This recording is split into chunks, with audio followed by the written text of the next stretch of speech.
The morning sun poured across the empty stretch of highway, painting the roadside in shades of gold and amber. The Brooks Diner stood alone against the horizon, its wide windows freshly polished, catching the light like mirrors. From a distance, it looked ordinary, just another pit stop along a forgotten road. But inside, it carried the weight of memory and legacy. Marcus Brooks moved with quiet purpose behind the counter. Broad-shouldered, early 40s, his posture was calm yet precise, every step a reflection of years spent in uniform. Where others saw a simple routine, brewing coffee, wiping down the laminate counters, straightening napkin holders, Marcus performed it like a drill, steady and efficient. It wasn't habit. It was discipline. The coffee maker hissed and gurgled, filling the room with its warm, rich aroma. Marcus inhaled deeply, savoring it. That smell had been his anchor since childhood, back when his grandmother would rise before dawn to prepare for the day's travelers. He remembered sitting on a stool as a boy, watching her hands move in practiced circles, wiping down the counter just as he did now. She had built this place from nothing, defying every whisper that a black woman couldn't make a business thrive on this stretch of road. Now it was his turn to protect it. A soft thump drew his attention. Beneath the counter, Ranger, his German shepherd, lifted his head. Muscular, alert, the dog's dark eyes followed Marcus's every move. Though he looked relaxed, head resting on his paws, Marcus knew better. Ranger never truly rested. Like him, the dog had been shaped by service, trained in the same unforgiving crucible overseas. They had walked battlefields together, trusted each other with survival. That bond ran deeper than pet and master. It was brotherhood. "You smell that, Ranger?" Marcus murmured, pouring the first steaming cup into a chipped ceramic mug. "Best coffee west of the Mississippi. Grandma always said the secret's in the patience." Ranger's ears flicked at the sound of Marcus's voice. His tail thumped once against the floor. A silent acknowledgement. "Before we begin, just a quick note. 99% of viewers enjoy the videos but don't subscribe. If that's you, please hit subscribe to help me grow." Marcus smiled faintly, taking a sip. The flavor was strong, grounding, the perfect balance of bitter and smooth. He let the warmth steady him as he glanced around the diner. The checkered floor gleamed. The handwritten menu board still bore his grandmother's looping script, though he had traced over the faded chalk marks more than once to preserve them. Even the tiny nick in the counter, where her wedding ring had once scraped the surface, remained untouched. Flaws, memories, history. Outside, the highway lay empty, stretching straight and lonely between distant hills. It would not stay that way for long. Truckers would stop in, families on road trips, the occasional local seeking comfort food. That was the rhythm of life here, solitude broken by moments of company. Marcus had learned to appreciate both. He leaned against the counter, mug in hand, Ranger at his feet. For now there was peace. For now the diner was quiet, bathed in morning light, but peace was fragile, and Marcus knew from the steady hum in his bones that quiet never lasted forever. We're building something amazing here. Every like, comment, and share counts. Hit subscribe and be part of it. The steady hum of the morning was broken by a sound Marcus recognized instantly. Not the worn rattle of a trucker's rig, nor the light crunch of a family sedan pulling in. This was heavier. The low growl of an engine tuned to sound mean, deliberate. Tires bit into gravel with a crunch that lingered, the kind of arrival meant to announce itself. Marcus set his coffee mug down and listened. Years of combat had trained his ears as much as his eyes. Even before the bell above the door chimed, he knew whoever stepped inside wasn't here for pancakes and coffee. The door swung open hard enough to rattle the glass. 3 men strode in, boots thudding against the checkered tile. The sunlight behind them stretched their shadows long across the diner floor, like dark warnings bleeding into the quiet space. Marcus's eyes moved calmly, cataloging each one with marine precision. Silas Carter led the way. Mid-40s, slick hair pulled back, a leather jacket stretched across a lean but hardened frame. His smile was all teeth and no warmth, the kind of grin predators wear when they think the hunt is easy. To his left, Ray Johnson, thick-necked, built like a heavyweight brawler. His scarred knuckles looked like they'd been broken more times than healed. His eyes scanned the diner the way a man sizes up a bar fight. And then there was Duke Miller, the youngest. Twitchy, jittery, his gaze darted between Marcus and the exits. He smirked nervously, like someone eager to prove himself in front of bigger men.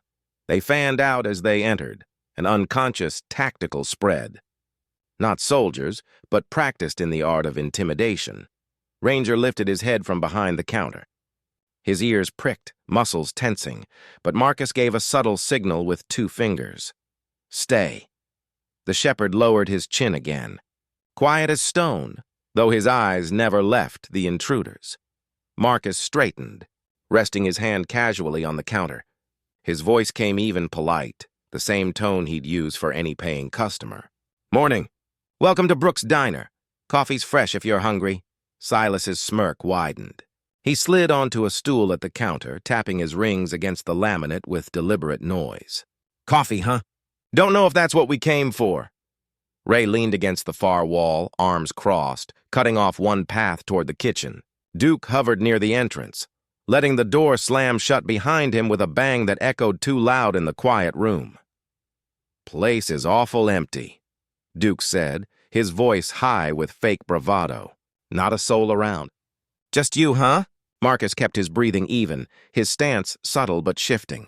Feet grounded, weight balanced, not defensive, but ready. His expression stayed neutral. Years in the Marines had taught him how to mask every flicker of tension. Early still, Marcus replied. Highway picks up around 9. You boys looking for breakfast? Ray chuckled, the sound harsh. Breakfast ain't what's on our minds. His eyes swept Marcus up and down, lingering on the brown skin, the Marine's straight posture. You really think you belong out here running a place like this? Silas leaned forward, elbows on the counter. His tone turned mock-sweet, dripping venom under the words. Nice little diner you've got. Shame if something happened to it. The air grew thick. The smell of coffee and lemon cleaner lingered, but the warmth was gone, replaced by a heavy tension. Marcus met Silas's eyes, steady and unblinking. His voice carried the weight of calm authority, not defiance but certainty. You'll get your coffee hot or you'll leave. Your choice. Ranger's tail thumped once, soft but sharp in the silence. A signal Marcus didn't need but understood. The dog was ready. Silas smirked again, though his eyes narrowed. He drummed his fingers harder against the counter, each click a threat dressed as play. Bold words, soldier boy, he said, voice dropping lower. Real bold. Let's see how long that calm holds when you figure out just how alone you really are. The diner's morning peace had shattered. What remained was a standoff. A Marine and his dog against 3 men who thought intimidation was power. But Marcus knew better. The diner's silence thickened, every second stretching longer than it should. Marcus stood behind the counter, shoulders relaxed, mug still within reach. But his eyes never left the 3 men. Calm. Patient. Reading them the way a Marine reads a battlefield. Silas leaned closer, his smirk twisting into something darker. He reached across the counter, quick and sudden, his fingers darting for Marcus's wrist like a snake strike. Marcus shifted smoothly back, the movement practiced, precise, almost casual. His voice came level, firm but not loud. Don't touch me.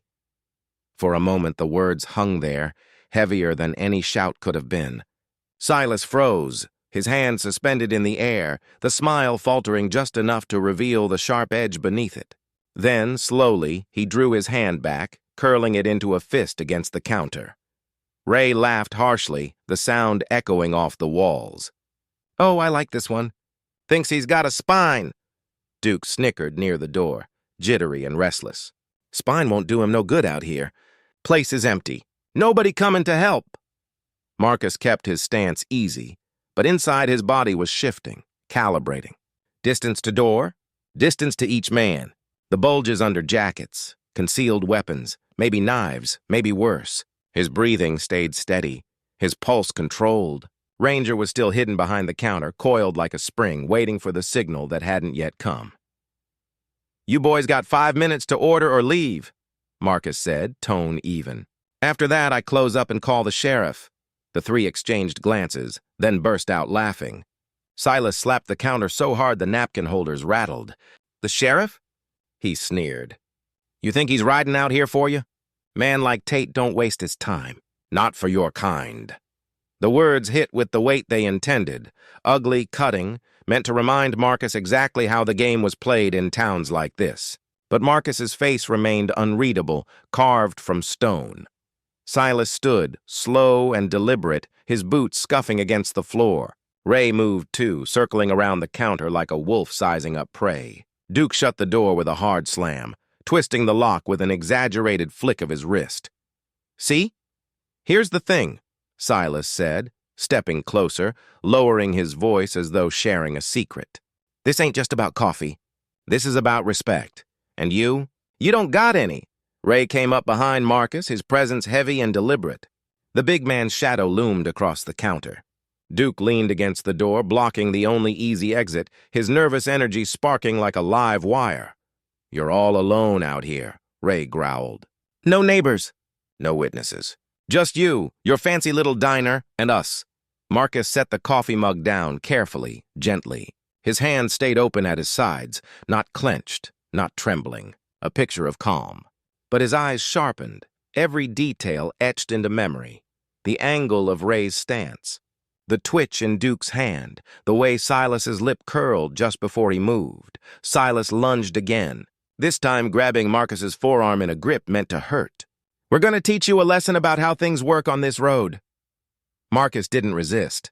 He let them drag him forward, let the counter scrape against his side. Ray grabbed his other arm, rough and bruising, and together they hauled him toward the door. Duke swung it open, glancing quickly up and down the deserted highway. No cars, no one coming. The silence of isolation wrapped around the diner like a trap. "See?" Duke crowed, stepping aside as the others pulled Marcus out. "Ain't nobody to hear you now." Gravel crunched under boots as they dragged him into the parking lot. The sun was brighter out here, the diner casting long shadows across the empty lot. Silas shoved him hard against the brick wall, his sneer inches from Marcus's face. "Shoulda kept your head down," Silas hissed. "Shoulda remembered your place." Marcus's jaw tightened. He didn't speak. Didn't fight, not yet. On the surface, he looked subdued, outnumbered, pinned. But his eyes stayed sharp, unafraid, calculating. Every breath, every movement measured. The gang thought they had control. They thought their weight and numbers gave them power. But Marcus knew better. He'd been here before, halfway around the world, outnumbered, cornered, written off as beaten. That was when the tide turned. The morning sun burned high above the gravel lot, its light cutting sharp shadows along the diner wall. Marcus's back pressed against the rough brick, Silas's forearm locked tight across his chest. Ray pinned his other arm, his grip heavy as iron, while Duke circled like a hungry jackal, laughter high and nervous. "Not so tough now, are you?" Silas hissed, his breath sour with cigarettes. "Out here you're nothing. Just another black man who don't know his place." The words rolled off Marcus like smoke. He'd heard worse, in worse places. He kept his face calm, steady, eyes level. Let them think he was subdued. Let them believe they'd won. Ray leaned close to his ear, his voice a low growl. "We could take you apart right here. Nobody'd hear a thing. Nobody'd care." Marcus's jaw tightened, but still he didn't move. He let their confidence build, let them believe the illusion of dominance. His breathing slowed, measured. 1, 2, 3. Every muscle coiled beneath the surface, waiting. Then Marcus drew in a sharp breath and released it in a piercing whistle, short, commanding, precise. The diner door exploded open. Ranger burst through like a missile loosed from a cage, black and tan fur, 100 pounds of disciplined fury. His growl thundered across the lot as he lunged straight at Duke. The younger man's smirk turned to a scream as the German shepherd hit him square in the chest, driving him down onto the gravel. Chaos shattered the gang's smug unity. Marcus struck in the same instant. His elbow snapped back with brutal precision, driving into Silas's solar plexus. The gang leader gasped, his grip breaking as air whooshed out of his lungs. Marcus twisted, wrenching free from Ray's hold, his movements fluid, controlled. Ray swung a heavy fist. Marcus ducked, pivoted, and drove a palm strike into the man's jaw, the crack audible. Ray staggered sideways, clutching his face. On the ground, Duke flailed beneath Ranger's weight, shrieking as the dog's teeth clamped down on his forearm, not wild, not sloppy, but exact.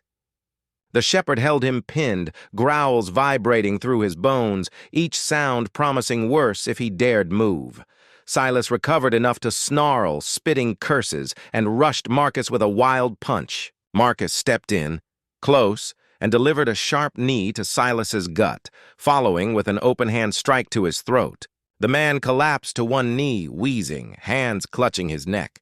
Ray roared, charging again. Marcus sidestepped, hooking the big man's arm and using his momentum to slam him hard into the diner wall. Gravel sprayed as Ray hit the ground, dazed. The fight was over in seconds, calculated, controlled, not a wasted motion.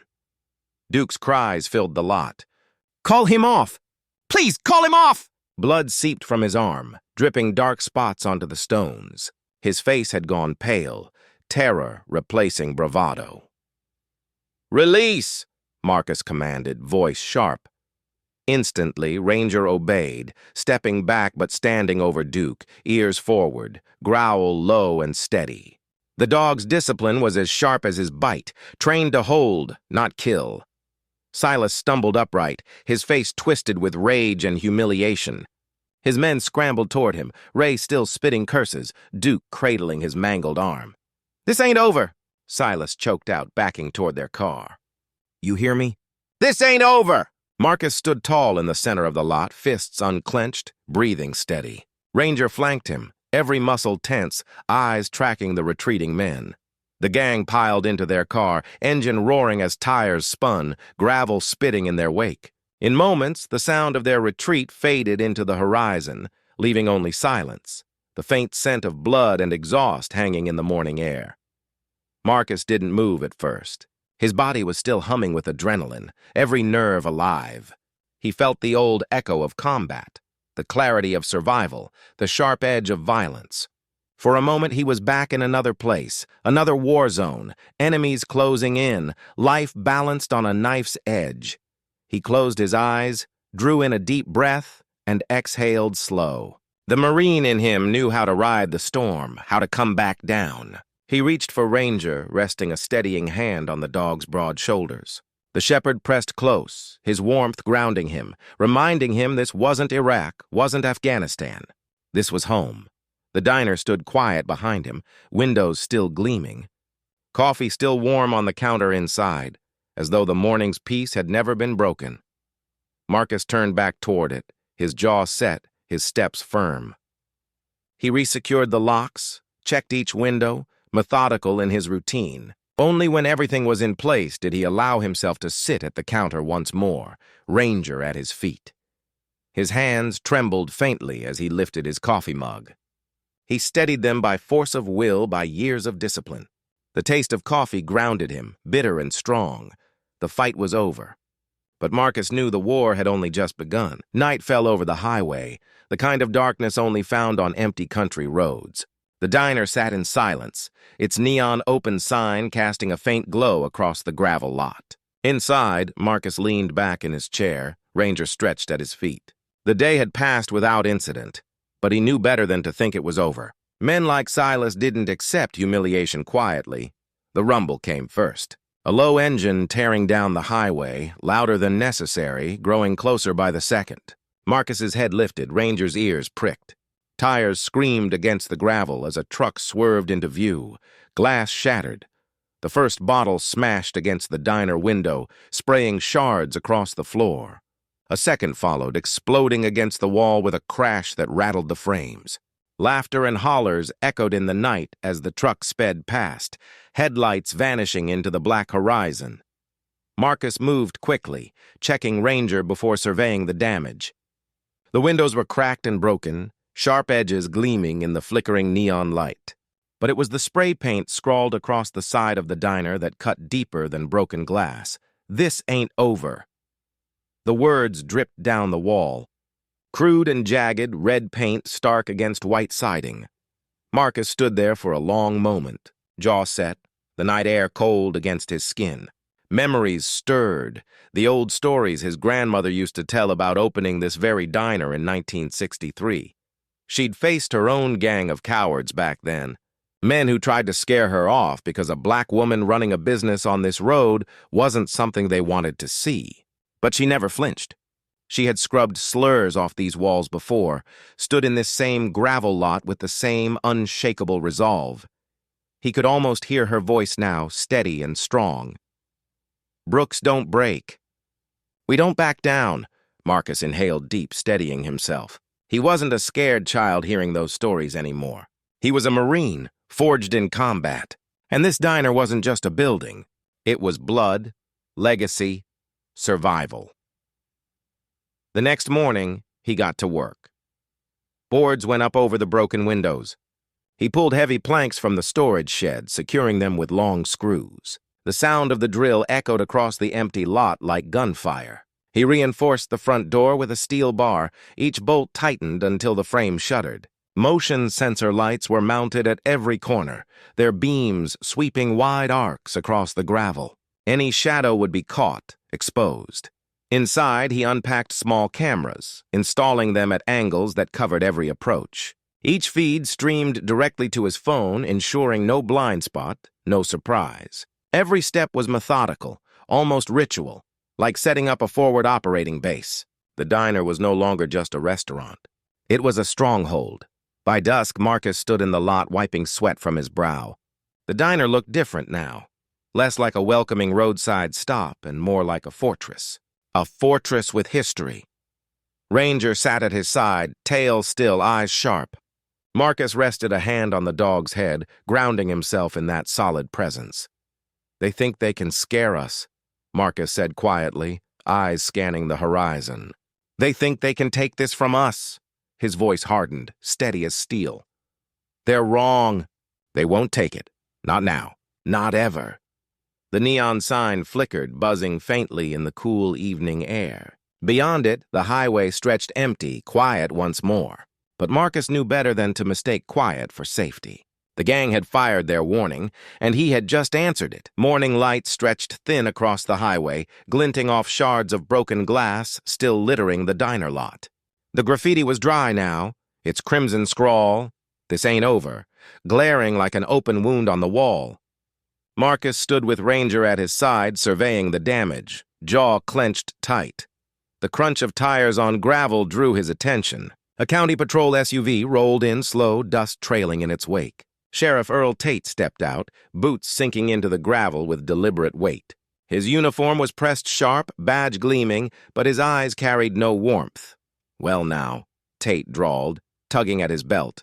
"Quite a mess you've got yourself here, Brooks." Marcus kept his expression neutral. "Didn't make this mess.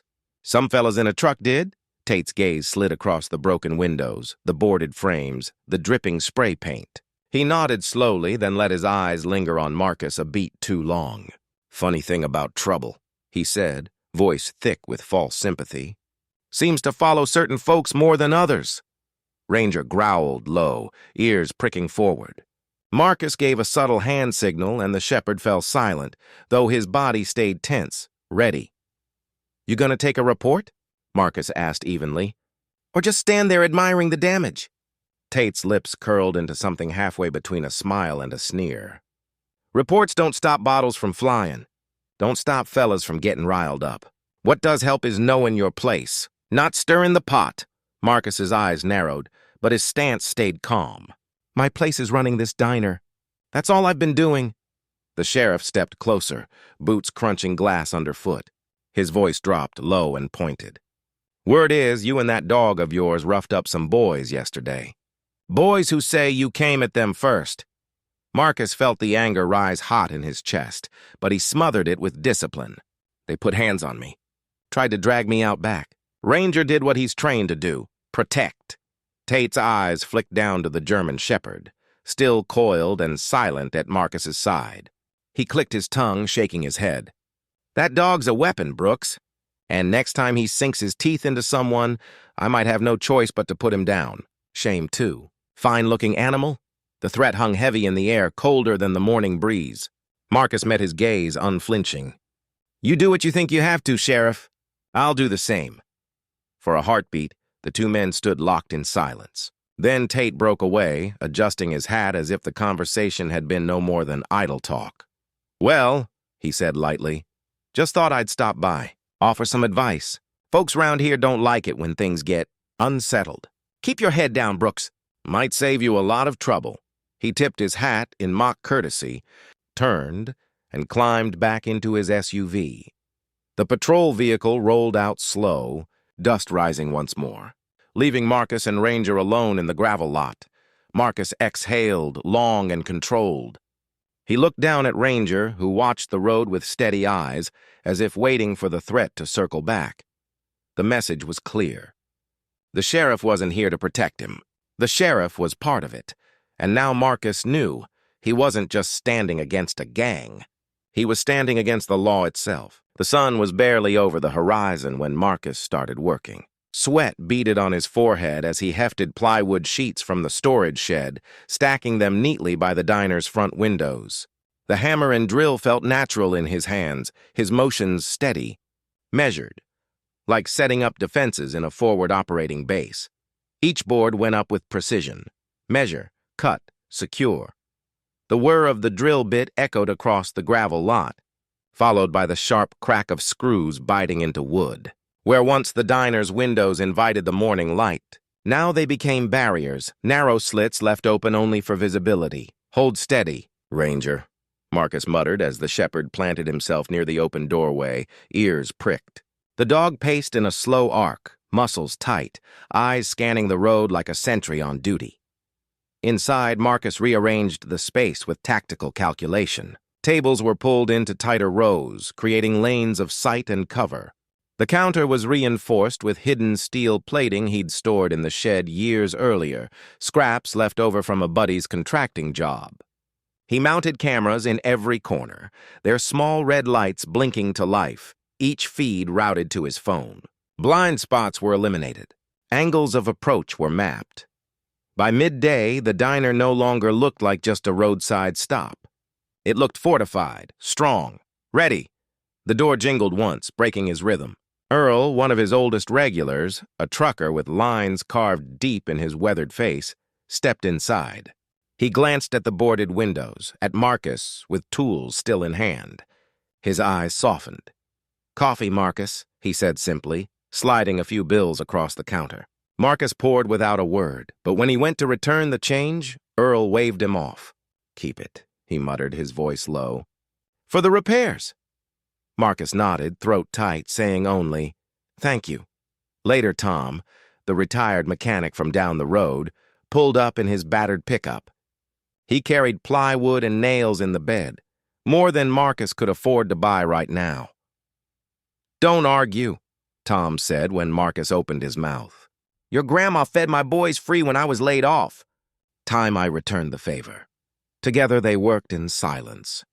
Ranger patrolling the lot like a shadow. That evening, Pete, a retired sheriff's deputy who now drove the school bus, stopped in for pie and coffee. He lingered longer than usual, eyes scanning the lot between bites. When he finally leaned across the counter, his voice was low, cautious. "Keep those cameras running, Marcus. Document everything. And don't trust Tate. He's not on your side." Marcus studied him for a moment, then gave a quiet nod. Pete tipped his cap and left without another word. By nightfall, Marcus stood outside the diner, hands on his hips, surveying his work. The building looked changed. Scarred, yes, but also stronger. The fresh boards and motion lights gave it an edge of defiance. Ranger sat at his heel, tail still, eyes fixed on the darkening highway. The dog's presence was steady, grounding, like always. Marcus let his gaze drift back to the painted words still faintly visible beneath the new coat of siding. "This ain't over." No, he thought. It wasn't, but he wasn't alone in this fight, not really. The diner wasn't just his. It belonged to the truckers who counted on it, the families who found warmth here, the locals who remembered his grandmother's defiance. This place was bigger than him, bigger than the threats. He rested a hand on Ranger's head and spoke into the cooling night air. "They'll come back," he said softly. "But so will we. Stronger." The dog's ears flicked at his voice, and Marcus straightened, resolve hardening in his chest. This was no longer just a diner. It was a stand, a symbol, and he intended to hold it. The night was still. Too still. Marcus sat at the counter with Ranger at his feet, the hum of the refrigerator the only sound in the diner. The security feeds glowed from his phone screen, each camera displaying empty stretches of road and gravel. It should have been reassuring. But Marcus's gut told him otherwise. Combat instincts didn't fade.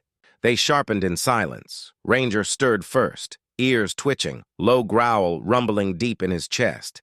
Marcus lifted his head, eyes narrowing. A faint rumble drifted on the wind. Tires, an engine, muffled but approaching fast. Headlights flared on the horizon. A truck barreled into the lot, too fast to stop. Marcus was already moving, Ranger pacing tight at his side. Then the glass shattered. The first Molotov cocktail hit the front window with a burst of fire. Flames raced across the boards, licking upward, casting wild shadows inside the diner. A second bottle followed, smashing near the counter, liquid flames spreading across the floor. Heat surged instantly, choking the air with smoke. "Out, Ranger!"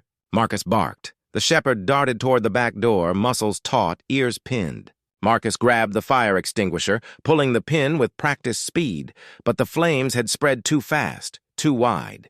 The boards he'd nailed over the windows held tight, but they also trapped the heat inside. The diner became an oven in seconds. A third bottle crashed through the side window, flames exploding against the wall. Marcus shielded his face, coughing against the smoke, vision blurring. The fire extinguisher hissed, but it was useless. The inferno was already out of control. Through the roar of flames came laughter. The truck circled the lot, men shouting, hollering like demons in the night. A bottle arced through the air, smashing near the entrance. Glass sprayed across the tiles, and fire licked the old counter where his grandmother's hands had once worked dough and poured coffee. Marcus's chest clenched. He grabbed the duffel bag by the kitchen door, slinging it over his shoulder. Essentials, weapons, survival gear. He whistled once, sharp. Ranger barked, waiting by the exit. Together, they burst out the back door into the cold night air. The diner behind them roared. Flames devoured the siding, climbing toward the roof. The smell of smoke and burning wood filled Marcus's lungs, searing memories into him with every breath. By the time the fire trucks arrived, the diner was half collapsed, beams groaning, sparks shooting skyward like dying stars. Marcus stood at the edge of the lot.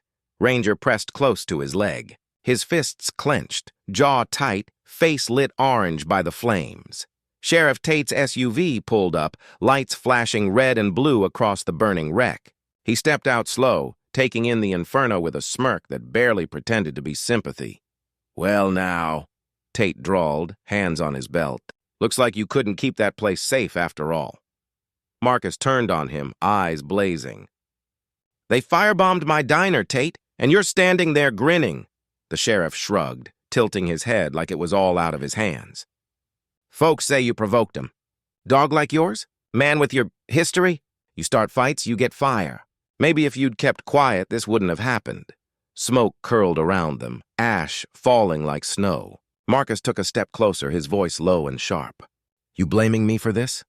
Tate's smile widened, ugly and smug. "I'm saying next time, Brooks, you might not be around to tell your side of the story. And if that mud of yours takes another bite out of somebody, I'll have the paperwork signed to put him down before the week's out." Ranger growled, deep and resonant, his body pressing forward. Marcus steadied him with a firm hand, never breaking eye contact with the sheriff. The fire raged behind them, consuming the last of his grandmother's diner, the walls she built with her own hands, the counters she scrubbed, the laughter she filled it with. Every memory, every piece of legacy turned to smoke and ash. For the first time since they'd come, Marcus felt something heavy inside. Not fear, not anger, something deeper. Loss. He'd fought wars overseas and walked away whole. But this, watching his grandmother's dream burn while those sworn to protect justice stood by and sneered, this cut different. The fire crews shouted orders, hoses spraying, but Marcus knew it was already too late. The diner was gone. He stood in the gravel lot, Ash clinging to his skin, watching the flames devour his past.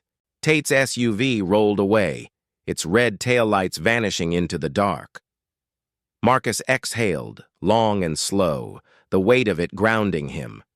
He looked down at Ranger, who met his gaze steady and loyal. "They took everything she built," Marcus whispered. His voice broke, but only for a second. Then it hardened into steel. "They think that's the end. They're wrong." The diner was a skeleton now. Charred beams clawed at the sky, smoke still curling in thin threads from blackened walls. Ash crunched under Marcus's boots as he stepped carefully through what remained, Ranger padding silently at his side. To anyone else, it looked like ruin. To Marcus, it was ground to reclaim.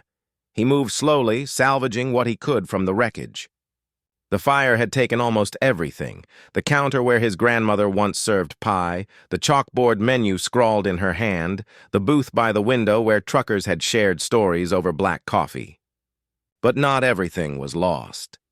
Near the back, beneath a pile of scorched wood, Marcus pulled free a black canvas duffel, the zipper melted but intact. Inside lay pieces of his past life: combat boots worn smooth by desert sand, a folded tactical vest, coils of paracord, a knife with his initials etched faintly into the handle. Gear he had carried across continents, buried in dust and blood, waiting for a day he prayed would never come again. That day had come. Marcus carried the bag outside, setting it on the tailgate of his truck. Ranger hopped up beside it, sniffing the canvas, tail stiff. Marcus unzipped it fully, laying out each tool like sacred relics. His hands moved with quiet precision, reacquainting themselves with muscle memory long dormant. The diner would no longer be a place of welcome. Not now. It would be something else. A fortress disguised as ruins. He started with motion sensors, wiring them to battery packs and hiding them along the perimeter. Each was camouflaged in ash and debris, invisible to casual eyes. He mounted cameras inside what remained of the diner's frame, angles sharp, feeds patched into his phone. Every entry, every shadow, every movement would be watched. Next came the traps. Simple, effective. Wire snare lines along the back lot. Boards studded with nails placed beneath the gravel where tires might rush in. Empty bottles strung together near the shed to rattle if touched. Warnings, delays. Every second of confusion could mean the difference between life and death. At dusk, Marcus returned inside the burned shell. In a corner the fire had spared, half hidden beneath a warped floorboard, he found the small steel safe his grandmother had once told him about. The combination came back to him like muscle memory. Inside lay his father's old shotgun. The walnut stock was worn smooth, the steel dulled by years of neglect. But when Marcus ran his hand along the barrel, it felt solid, real, like family. He carried it outside, sat on the tailgate, and cleaned it carefully. Each motion was deliberate, brushing away soot, oiling the chamber, sliding shells into the tube with a faint click that echoed in the night. With each round loaded, something hardened inside him. He looked up at the ruins, smoke rising like ghosts into the twilight sky. He saw his grandmother's hands in every board, his father's calluses in the shotgun's wood. Generations of defiance stared back at him through the ashes. "You think you've broken me?" Marcus said aloud, his voice low but firm. Ranger lifted his head at the sound, ears pricking. Marcus chambered the shotgun with a sharp clack. "But you've just made me ready." The words settled in the air, final as a vow. Darkness fell fully now, the highway empty, the night thick with silence. But Marcus no longer felt isolated. He felt sharpened. This wasn't the end. It was the preparation. And when they came again, as he knew they wouldn't find the man they thought they'd beaten. They'd find the Marine who had been forged in fire, standing tall in the ruins, ready to fight. The night was thick and still. The burned-out diner crouched in the darkness like a blackened husk. From the road, it looked dead. But inside, Marcus waited, motionless, patient, shotgun across his lap. Ranger lay beside him, muscles taut, eyes fixed on the door.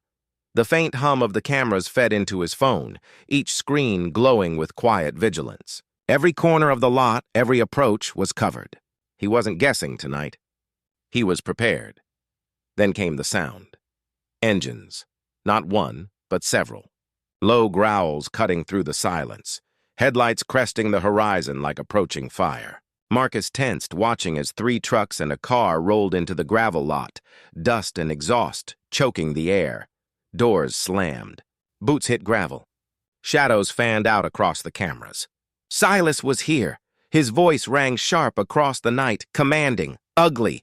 Burn it to the ground. No more games. Marcus raised the shotgun, steadying his breath. 1, 2, 3. He waited. Let them spread too thin. Let them feel confident. The first bottle flew, smashing against the charred siding, flames flaring for a moment before dying against the blackened wood. Another man moved toward the back, prying at a boarded door. 2 more advanced across the front lot, crowbars in hand. Marcus whispered low, "Now!" He swung open the side door, stepping into the shadows. The shotgun pumped once, the metallic clack cutting sharp through the night. The gang froze, heads whipping toward the sound. "Next one I fire won't be in the air," Marcus called, voice steady, commanding. For a moment, silence. Then Silas barked, "Get him!" One of the men charged. Marcus swung the shotgun low, striking him across the ribs with brutal force. The man crumpled, groaning. From the shadows, Ranger launched like lightning, slamming into another attacker and dragging him into the dirt, teeth at his sleeve. Growl vibrating through the night. Chaos erupted. 2 men tried rushing the back. Marcus moved fast, ducking low and driving the butt of the shotgun into one man's stomach, following with a sharp elbow to the jaw. The second swung a bat. Marcus caught it mid-swing, twisting, snapping it clean from his grip. A knee strike dropped him hard. On the other side, a younger gang member stumbled as Ranger barreled into him, pinning him to the gravel. His screams rang out, terror overtaking bravado. "Call him off! Call him off!" Silas roared with rage, brandishing a knife, charging from the front. Marcus leveled the shotgun, eyes cold. The leader skidded to a halt, blade trembling in his hand as he stared down the barrel. "Drop it," Marcus ordered. For a heartbeat, Silas hesitated. Then the knife clattered onto the gravel. Marcus kicked it aside, forcing Silas back with the steady aim of the shotgun. 2 of the younger men writhed on the ground, one under Ranger's weight, the other clutching a shattered nose. The others staggered, broken and bloodied, retreating into the dark edges of the lot. Marcus pulled one man to his knees, shotgun pressed against his shoulder. He yanked the second forward, pushing him beside the first. His phone camera already streamed the scene, every word recorded, every face exposed. "You're gonna tell me the truth," Marcus said, voice hard as steel. "Who's backing you? Who's protecting you?" The pinned man spat blood, shaking his head. We don't," Marcus pressed the barrel tighter. Ranger's growl deepened, vibrating like thunder. "It's Tate," the second man blurted, fear cracking his voice. "Sheriff Tate, he told us to make you leave. Said nobody'd care if we ran you out." Marcus's jaw tightened, but he kept his expression cold, forcing them to repeat it for the camera. The words spilled out, a confession burned into digital record. Silas cursed, his voice breaking as he staggered backward. "You're dead, Brooks. You hear me? This ain't finished." But the words rang hollow. His men were down, bleeding, humiliated. Their ambush had failed. The trucks roared to life again, headlights swinging wildly as the gang retreated in a haze of dust and chaos. Silas's threats trailed off into the night, swallowed by the empty highway. Marcus lowered the shotgun slowly, his chest heaving with steady breaths. Ranger stood beside him, teeth bared, ears high, guarding until the last tail light vanished over the ridge. Silence returned to the ruins of the diner. Only this time it wasn't defeat that lingered in the air. It was victory, hard fought. Temporary, maybe, but victory all the same. The night after the siege was heavy with silence. The lot was littered with broken glass, tire tracks carved deep into the gravel, and the faint echo of violence still clinging to the air. But Marcus stood in the center of it, shotgun slung over his shoulder, Ranger at his side. For the first time in days, he felt the quiet wasn't a threat. It was his. On the counter inside the scorched diner, his phone buzzed softly. The recording played back. Two of Silas's men confessing to the sheriff's involvement, their voices desperate, terrified, undeniable. Marcus uploaded the footage, routing it to cloud servers, sending copies to trusted friends, even to the local news outlet. Once it was out, there'd be no burying it. By dawn, the storm broke. News spread faster than fire. Sheriff Tate's name was dragged across every headline, his face plastered on screens with the words corruption and conspiracy flashing bold beneath. The state launched an immediate investigation. Tate's SUV was seen leaving town before noon, tail tucked, the lawman suddenly fugitive. Silas and his gang vanished into the cracks, too humiliated to show their faces. Whispers said they'd scattered, hiding from both the law and their own shame. Marcus didn't celebrate. He just kept working. The diner was still a ruin, but it stood. And that mattered. He cleaned what he could, cleared debris, set aside scraps of wood not too charred to reuse. Neighbors stopped by, not many, but enough.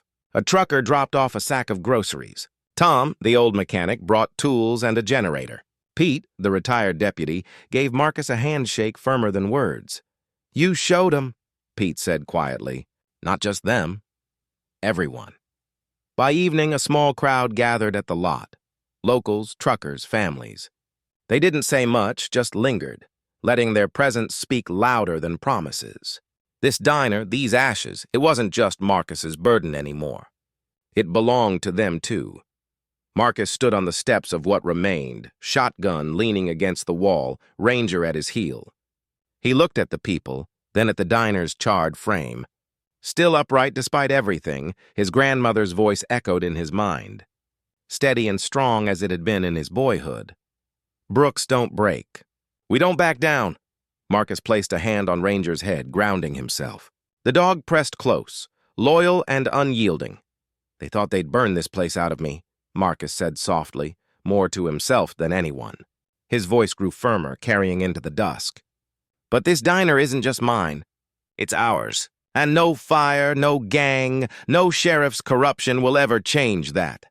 The crowd murmured in agreement, nods of respect passing between strangers. The neon sign, shattered but still faintly glowing, flickered against the dark. Marcus let the weight of the moment settle. The fight wasn't over, not truly, but for now he had stood. For now, he had won. He looked out at the horizon, where the highway stretched endless and uncertain. His hand tightened on Ranger's collar. "They thought I was alone," he said, eyes hard with resolve. "They were wrong." The night deepened, quiet but not empty, as Marcus stood tall in the ruins of his diner, unbroken, unbowed, and ready for whatever came next.